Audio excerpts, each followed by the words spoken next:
Welcome back to the SOTA podcast. This is episode 15 of season 2. Thank you guys for tuning in and listening. Today we have the amazing Dr. Brown with us again. How are you doing, Dr. Brown? I'm doing well, Mark. How are you? I'm doing pretty well, honestly. I'm ready for Thanksgiving. Yeah, I think I'm in need of a break right now. Had quite a busy semester. Yeah, that's me too. So I mean, it's gonna be a nice break to have. Today, why don't we start off? Why don't you give us a little review of how the semester has been for the SOTA program so far? Yeah, I think we've had a lot of new developments within the School of the Arts, which have allowed us to be able to provide better opportunities for our students. Some of these is the launch of the Tuscumbia Arts Initiative, which is the renovation of the old water treatment plant. And with that initiative, we're looking to maybe facilitate some maker spaces. Our interior architecture and design students are actively designing that space as part of their class project, which has been wonderful. Our UNA bands have been successful. They did one of their best shows at the Bands of America competition just a couple weeks ago, and that was a wonderful representation of what we're doing here. The theater program continues to grow. Their show, Waiting for Godot, just closed yesterday, and it was phenomenal. The cast was really in tune to their characters, and there was a lot of development, and we had a guest director, was Professor James brought in, I thought was wonderful as well. Our cinematic arts program continues to bud. They're looking at a new curriculum, which the Bachelor of Fine Arts was approved at the college level, and now we're going up to the university curriculum level, so that was a good development. So we've had a lot of different things that are happening in all of our disciplines: visual art and design, cinematic arts and theater, and music. All right, and so speaking of the theater program, they have one more show coming up, December 6th, 7th, and 8th, being It's a Wonderful Life. But before we get into that, we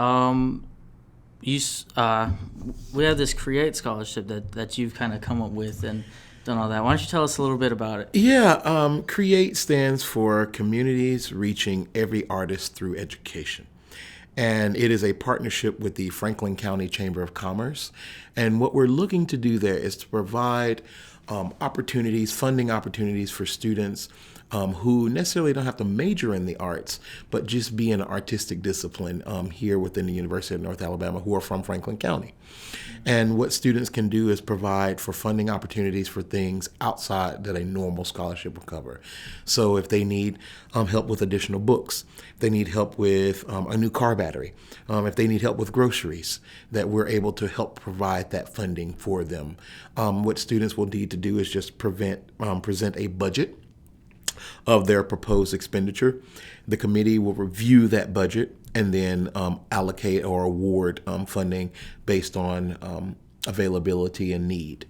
And what students will, after they make their purchase for whatever that they apply for, they will need to provide receipts of purchase for that to the committee, so verify that funds did go exactly for what they specified in their budget proposal.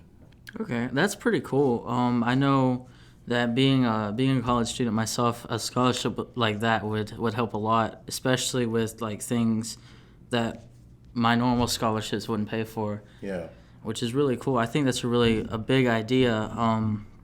And it started with the Franklin County schools. Why Franklin County schools? Yeah, Franklin County, Russellville City Schools. When we first started at School of the Arts, we met with all the Chamber of Commerce and find out to say, can you tell us a little about the demographic of your areas, economic need, student need? What do you need? And we found out that in that area, that there was a strong need for financial assistance for people to pursue higher education beyond just the immediate region. And what we did find out is that there is a higher amount of poverty in that county, and that we think that we can help combat that with this type of fund. So do you want to see it kind of spread to other systems as well? Yes, the idea right now is to have a pilot program in Franklin County with Franklin County schools and Russellville City schools. And then if that goes well, expand it, that same model, and partner with other Chamber of Commerce in different regions. And so that's the objective right now for Create. And with our production of It's a Wonderful Life, where Professor James has been gracious enough to donate all proceeds from that show to the Create Fund. And he is from Franklin County, so that makes it all the more special. Mm-hmm. And that's at the Bay Tree Theater in Red Bay, right? Yes. It's a great theater. It's wonderful, intimate theater. They've been gracious enough to allow us to be able to present that in that space at no charge, and we're very appreciative of that, so that all of the funding can go directly to students. Yeah, and you just spoke of Professor Charlton. He's been a pretty big key in this. Was this encore performance, was it his idea?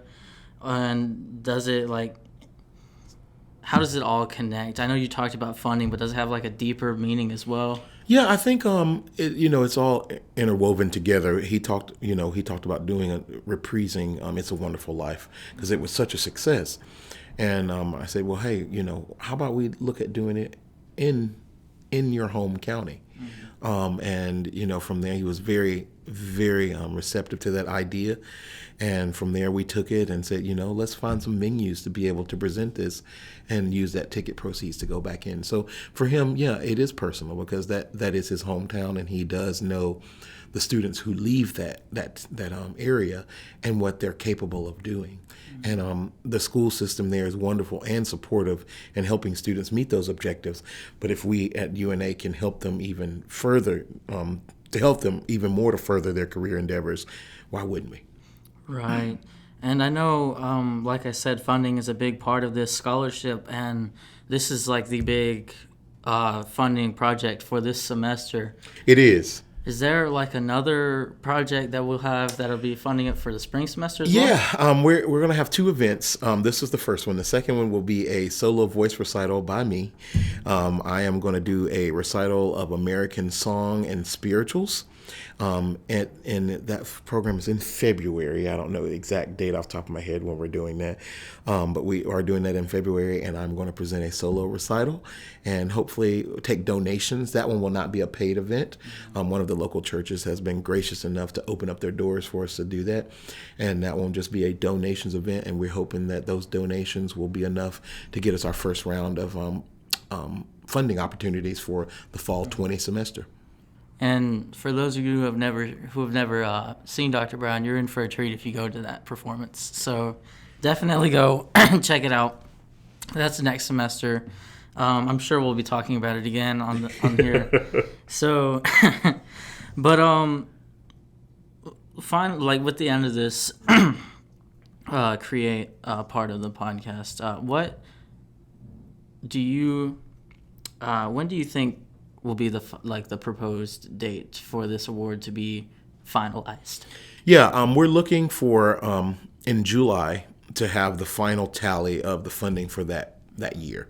And then we're hoping to start to solicit applications in August to be able to start to vet some students, and then start to award thereafter as soon as the beginning of the semester starts. Mm-hmm. And I do know this takes a lot of work and a lot of behind the scenes things to work. It does. I just want to say I would like to thank the School of the Arts staff, also faculty and staff, to be able to allow us to be able to pursue this endeavor.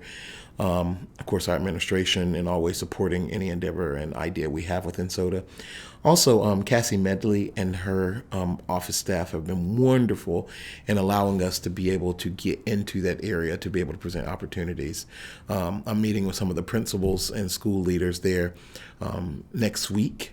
And with that meeting, we're hoping to be able to talk about future endeavors and how we propose the life of Create and how we keep it going for years to come. Mm-hmm. And that's what I was about to ask as well. Like, I know we have these events that are going to be funding just the very start of it, but it's going to keep needing to be, it's not, you can't fund it and then stop. It is, exactly. It needs ongoing support. So that's what I was wondering if maybe we were going to have more shows towards We will. Actually, we're probably start some more planning the end of this coming semester in May to talk about the next year and what we're going to do. So, like I said, if you are interested in donating to this you can email us at arts@una.edu. It is a tax deductible gift, and every ounce of funding that you contribute goes directly to the student. There is no hidden fees, no administrative costs or anything like that. It all goes back to the students. And how do you think that this scholarship being available, once it is available, how do you think it'll help those students, both who are already here in the School of the Arts programs, and maybe those who this could sway to come and be a part of UNA? I think with that, what it does is allow them to realize their dreams and make them become realities. I tend to think that life is surrounded by possibilities, and from those possibilities, we're able to form concrete ideals, goals, and also attaining those goals. And I think with this funding opportunity, we're giving students another leg up to allow them to reach those goals. As you may know, that working while you are in the educational setting can be quite difficult. Yes. And that work student and work study balance can be difficult. And what we're trying to do is help alleviate that burden more so students can realize that their objective in higher education is to be a student. Mm-hmm. So we're trying to help them with that. And that's a really great idea. And I think that being with this scholarship, I think that it's definitely going to help, and it's definitely probably one of the best ideas that I've heard, throughout my time here. So it's a pretty big thing. But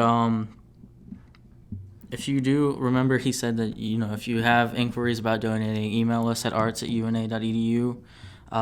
Definitely, if you want to, go ahead. I mean, we could use all the help we can get with this. Yeah. Go to It's a Wonderful Life. The dates are December 6th, 7th, and 8th. The 6th and the 7th, it'll be at 7:30, and the 8th, it'll be at 2 o'clock. Tickets are on sale now. You can go to the School of the Arts website to find that ticket information. And I do say that if you are interested in please purchase your tickets early, as we will have limited seating. Mm-hmm. And does this show have free student tickets as well? I know we've had, for our past couple ones, we've had. Yeah, free this student one does not, because we are using it as a fundraising opportunity, but we are. That's something that we need to mention. Students, if you don't know, there are certain events that student engagement, we have partnered with them this year to offer free over 1,700 student tickets to School of the Arts events. If you have questions about that or need to know more information, again, call our office, 256-765-4559, or email us at arts@una.edu, and we can give you more information about that. Mm-hmm. And I'm sure you can come by, too, and we'll also be able to help you, as long as it's within our hours. Yep, exactly. But definitely go check it out. It's at the Bay Tree Theater in Red Bay. So go see it. It's great. It had a great outcome last year. I know so many people enjoyed it. I'm pretty sure it was sold out. So definitely go check it out. And don't miss it, because this Create Scholarship is going to be, it's a big thing that we've been working on. So definitely support the scholarship and Dr. Brown and helping this. Go to his performance in the spring. Yeah, I'll promise not to sing poorly. If I know that you're coming, I'll promise I'll program something special for you. But we definitely want to thank you for coming and being a part of this. Of course. SOTA Pop is very near and dear to my heart, and it's grown. We're episode 15 here out of 2 seasons, and look forward to the many, many years to come. Mm-hmm. And this was kind of your idea in the first place, so it's definitely, it's probably super, it's a really proud moment, because I know we're almost double the amount of episodes we had last year at this time. So I think we had a later start, so I think we had maybe around 7-8 episodes, and we're at 15 for the second season, which we started. So that's a little bit crazy. So that's double what we've done this semester than what we did the first semester. So it's pretty big. And I think we cover you all, I tell you, do a great job in covering a wide array of happenings within our community and our campus. I do know so far we have had at least one episode from every aspect of the School of the Arts, and even some outside. So it's been pretty great. We had President Kitts on here. Which was a great episode, by the way. You all did a wonderful job with that. That was a big one. That was a little nerve-wracking, but it's not every day you get to talk with the president of the university. So. That's right. But that was a great episode, and that was a really good opportunity, as well as like even these episodes where we have you on. Although we get to see you a lot more than everybody else, it's still a pretty big opportunity. Well, I'm happy to be a part of anytime I can. I love SOTA Pop. Love it. Yeah. Speaking of which, go check out all of our social media pages: Instagram, Facebook, Twitter. We have all of them. Check out all of our UNA School of the Arts pages. Definitely all of our programs within Cinematic Arts and Theater. Go check out our gallery page as well. We have an awesome exhibit in there right now. We do. So, and we have some great things coming in the spring. I call it Lineage with Professor Benson. It will be his father and his brother, and they're all presenting in all three galleries. That's going to be a wonderful, wonderful event.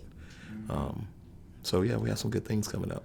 And I do want to remind you guys that this is our last episode this semester. So it's been a treat. It's been real nice. Thank you guys for listening. And like we said in 2 episodes ago was Lainey's final episode, so we thank her a lot for being a part of this. Lainey. But she'll be moving on into the quote unquote real world. So she'll be doing her thing. And Lainey was phenomenal in Waiting for Godot as well. Yeah, she's been a big part of this too. It takes a lot of work behind the scenes, so definitely want to thank her. Our first episode for next semester will be on January 15th. That's when we'll be releasing it. And that's where we'll be introducing our new co-host as well. We're in the process of selecting who that co-host will be. But we definitely want to thank you guys for listening. I hope you have a great Christmas break, Thanksgiving break. Whenever you're listening to this, I think I'll be posting it after Thanksgiving, but good Christmas break. Thank you guys for joining us and being a part of this. We've grown immensely since day one, so I definitely want to thank you for that. But definitely, if you haven't listened to our past episodes, listen to those too. I think this is our 3rd one with Dr. Brown, so go listen to all those too. It's always really good to have him. Yeah, I'll see what I can come up with for our next episode. So thank you guys for listening or watching, and we'll see you guys next semester. This podcast has been brought to you by UNA School of the Arts, produced by Mark Gallegos and Lainey Green. Special thanks to Monica Collier and the SOTA staff.